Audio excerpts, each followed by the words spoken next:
Okay, just a quick video today, and I mean real quick, just something that it came to me kind of while I was driving as just kind of a realization of some of the past conversations I've had, like with Doug Smith. Hope you guys have seen that. But and just kind of more and more on this kind of tinfoil hat conspiracy that I keep calling, where I think porn is the reason why the church went online.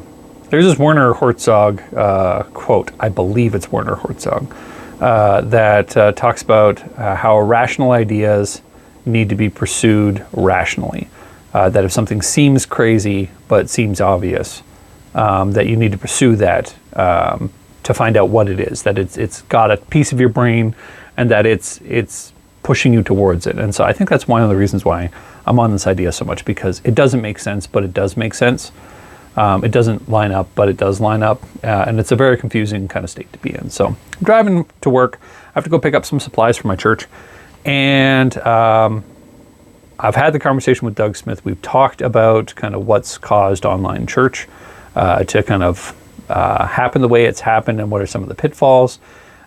We've talked about the idea that pornography use in the pastorate has influenced the reason why we're looking to the church as an online venue, because we've previously looked to the church as an online lover, if you will, the way pornography does, and that those two correlate, that there's a consilience between the two, and those kind of things.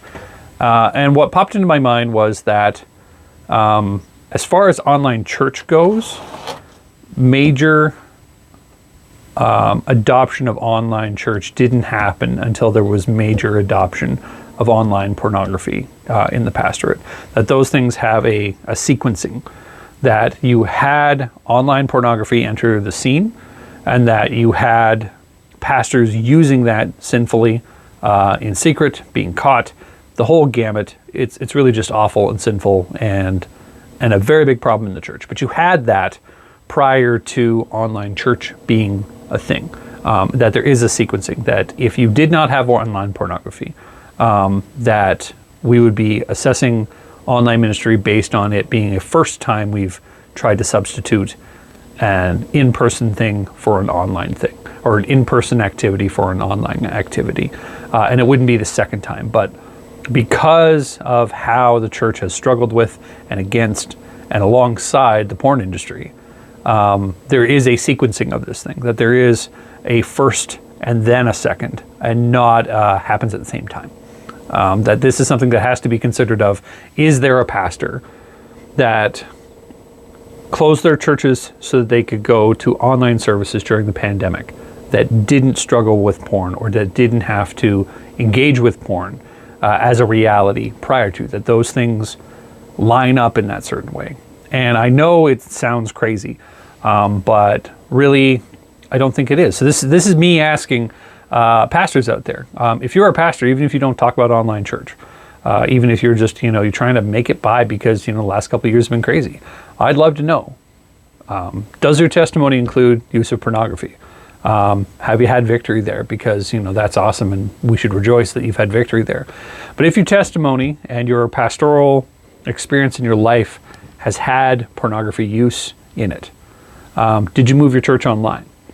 Because some of the very few pastors that kept their churches open are very adamant that they have never struggled with pornography use, or that they have a different view of pornography, that it's not some sort of victim, that they're not a victim of the sin, that, that they have never really trifled with it, and then that has changed their perspective or edified their perspective in ministry, and coincidentally, they didn't shut their churches down.